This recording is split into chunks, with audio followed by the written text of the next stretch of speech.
Hello everyone, this is Suman Mehta, your SS teacher. Dear students, today we will revise Civics Chapter 1.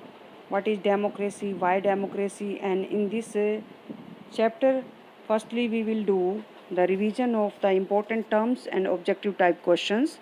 Let's start the topic and the terms. Important terms here are dictatorship, Tanashahi. In it, all the powers are in the hands of the single individual or a small group of individuals, and the dictator is not answerable to anybody. देखिए यहाँ पर जितनी भी शासन की सारी शक्तियाँ होती हैं वो या तो एक व्यक्ति के हाथ में होती हैं या कुछ व्यक्तियों के समूह के हाथ में होती हैं, जिसमें जो तानाशाह होता है यानी जो रूल कर रहा होता पर्सन वो किसी बात के लिए जवाबदेह नहीं होता, यानी वो आंसरेबल नहीं होता किसी के लिए भी, उसको किसी को आंसर देने की ज़रूरत नहीं समझता वो। और इस टाइप के जो रूलिंग सिस्टम होता है जिसमें रूलर जो है आंसरेबल नहीं है और पूरी पावर अपने हाथ में वो एक्सरसाइज कर रहा है, यूज कर रहा है, तो इस टाइप के सिस्टम को हम डिक्टेटरशिप कहते हैं। नेक्स्ट देखिए डेमोक्रेसी। डेमोक्रेसी क्या है? Democracy is a form of government in which the ruling power is vested in the hands of the people and the government is answerable to the people who can change it through constitutional means. लोकतांत्रिक व्यवस्था एक ऐसी सरकार का रूप होता है जिसमें जो रूलिंग पावर है, शासन करने की जो शक्ति है, वो लोगों के हाथ में होती है और या फिर लोगों के द्वारा चुनी हुई सरकार के हाथ में होती है, जो कि लोगों के लिए आंसरेबल होते हैं यानी जवाबदेह होते हैं। कोई भी काम करने से के लिए उन्हें जवाबदेही बनती है, यानी लोग उनसे पूछ सकते हैं। Who can change it through constitutional means, अगर वो जवाब नहीं देते या जनता के एस्पेक्ट से काम नहीं करते हैं तो फिर उनको वो हम लोग चेंज भी कर सकते हैं, यानी पब्लिक उन्हें चेंज कर सकती है।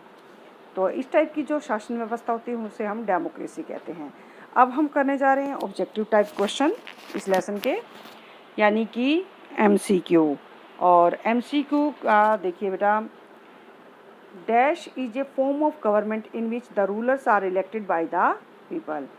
एक ऐसी सरकार का रूप जिसमें शासक को जनता चुनती है या लोग चुनते हैं, उस व्यवस्था को क्या कहते हैं? अभी अभी समझाया था आपको, डेमोक्रेसी कहते हैं। वैसे तो यहाँ पर 4 ऑप्शन हैं, लेकिन हमें जैसे कि क्लियरली पता है कि जब लोगों का रूल है या लोग चुनते हैं तो ऐसी व्यवस्था सिर्फ डेमोक्रेसी में पाई जाती है, यानी लोकतांत्रिक व्यवस्था में पाई जाती है। विच of the following is not true regarding China's election. China के इलेक्शन से, चीन के इलेक्शन, चीन के चुनाव से संबंधित कौन सी बात यहाँ पर नहीं है? देखिए, elections are regularly held after every 5 years. यहाँ पर चुनाव हर 5 साल के बाद नियमित रूप से होते हैं। Before contesting elections a candidate needs the approval of the Chinese communist party.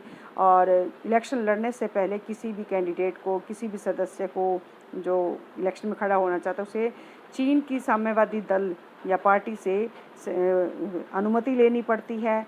The government is always formed by the communist party. और यहाँ पर जो सरकार बनाई जाती है वो आमतौर पर मुख्य रूप से साम्यवादी दल के द्वारा बनाई जाती है। और every party has fair chance to come into power. हर दल को यहाँ पर शक्ति हासिल करने का एक निष्पक्ष रूप से मौका दिया जाता है। तो यहाँ पर ये जो 3-4 बातें आई हैं, इसमें जो ऊपर वाली 3 बातें हैं, वो जो 3 फैक्ट्स हैं वो तो रिलेट करते हैं, जबकि हमें क्या देखना है? नॉट ट्रू, यानी जो सच नहीं है। तो वो है हमारा 4th ऑप्शन डी, कि हर दल को यहाँ पर शक्ति में पावर गेन करने का फेयर चांस नहीं मिलता है, और यहाँ पर दे रखा है मिलता है, तो ये गलत है।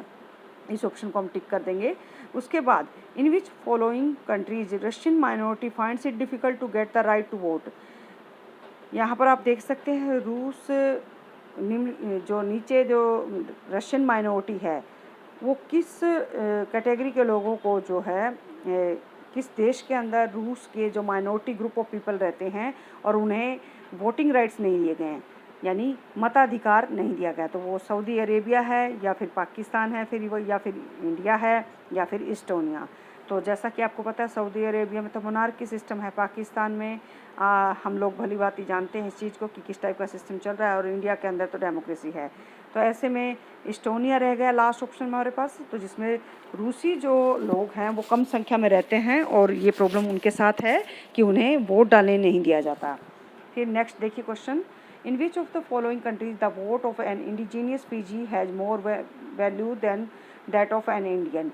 कौन से देश के अंदर फीजी के नागरिकों को के वोट की वैल्यू ज़्यादा है एक भारतीय व्यक्ति के वोट की वैल्यू से? तो वो देश कहाँ है? यानी फीजी आ गया जब, तो फीजी का मतलब ही आपके पास आंसर आ जाना चाहिए कि फीजी कंट्री के अंदर हो रहा है। अब वैसे तो मैं इस 4 ऑप्शन में से चूज़ करके बता सकती थी, लेकिन मुझे ये आपको एक क्लियर कट आइडिया देना है कि इस टाइप से आप हिंट पकड़ सकते हैं। Democracy is based on a fundamental principle of political equality. लोकतांत्रिक व्यवस्था जो है, इसका जो मौलिक आदर्श है वो है राजनीतिक समानता। यानी जहाँ पर राजनीतिक समानता है वहीं पर हम कह सकते हैं ट्रू डेमोक्रेसी है, विच मीन्स जिसका अर्थ होता है पॉलिटिकल इक्वालिटी का मीनिंग क्या होगा? Each adult citizen must have one vote and each vote must have one value. हर नागरिक को एक मत डालने का अधिकार है, एक वोट डालने का अधिकार है, उसके वोट की वैल्यू एक समान है। या फिर फ्री एंड फेयर इलेक्शन, निष्पक्ष और स्वतंत्र चुनाव। फिर तीसरा ऑप्शन है women should not be given right to vote, औरतों को मत डालने का अधिकार नहीं होना चाहिए। या फिर fourth option final decision making power must rest with the people, अंतिम निर्णय लेने की शक्ति लोगों के हाथ में होनी चाहिए। तो इसमें डेमोक्रेसी में पॉलिटिकल इक्वालिटी का मीनिंग हमें डिस्क्राइब करना है, यानी राजनीतिक समानता का मतलब क्या है, तो वो हमारा और रहेगा ए ऑप्शन, यानी each adult citizen must have one vote and each vote must have one value. यानी एक व्यक्ति हर एक नागरिक को एक मत डालने का अधिकार है और उसके मत का महत्व भी एक समान है, यानी दूसरे नागरिकों के समान है, तो वहाँ पर भेदभाव नहीं किया जाता।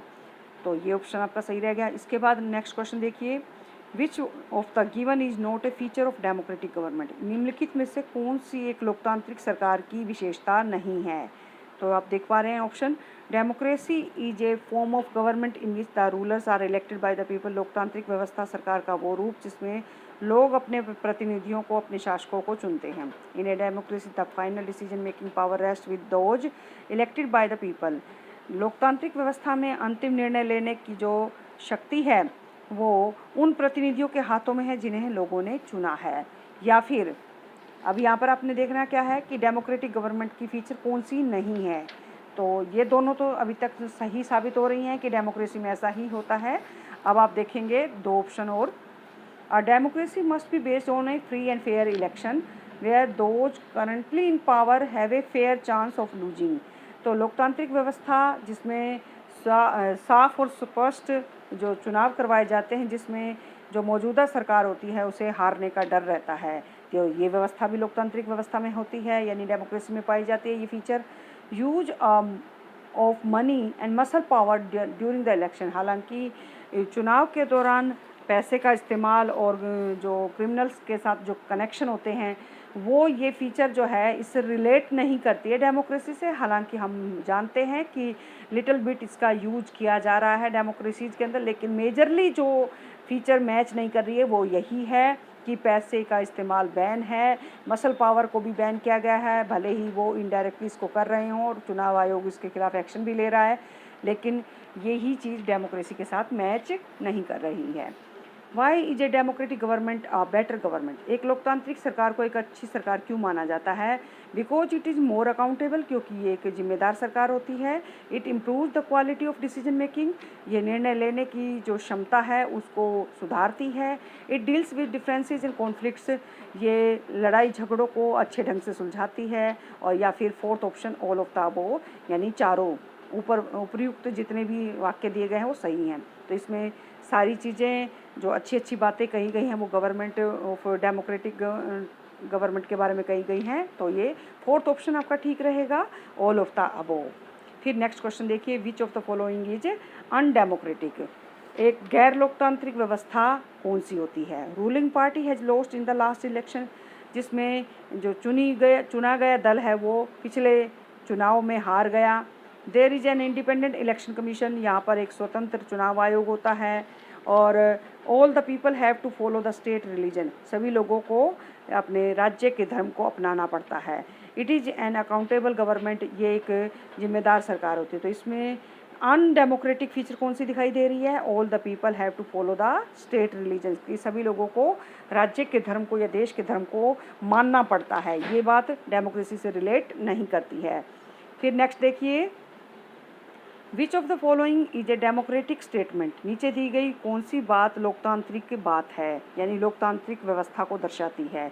The big political parties use money and muscle power during election, जो बड़े राजनीतिक दल हैं वो चुनाव में धन और अपराधियों के साथ संबंध करके चुनाव जीतने की कोशिश करते हैं। Women do not have the right to vote, औरतों को वोट डालने का अधिकार नहीं है। The final decision making power rests with people's representatives, जो अंतिम निर्णय लेने की शक्ति है वो लोगों के प्रतिनिधियों के हाथ में होती है।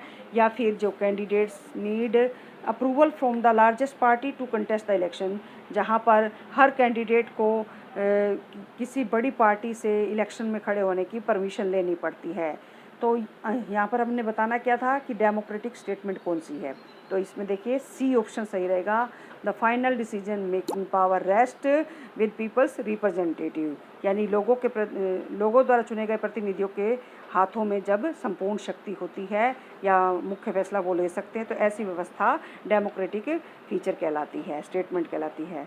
तो आज के लिए बस इतना ही बेटा, आप इन क्वेश्चंस को रिवाइज कीजिएगा और एग्ज़ाम के लिए अच्छे से तैयारी कीजिए। Thank you.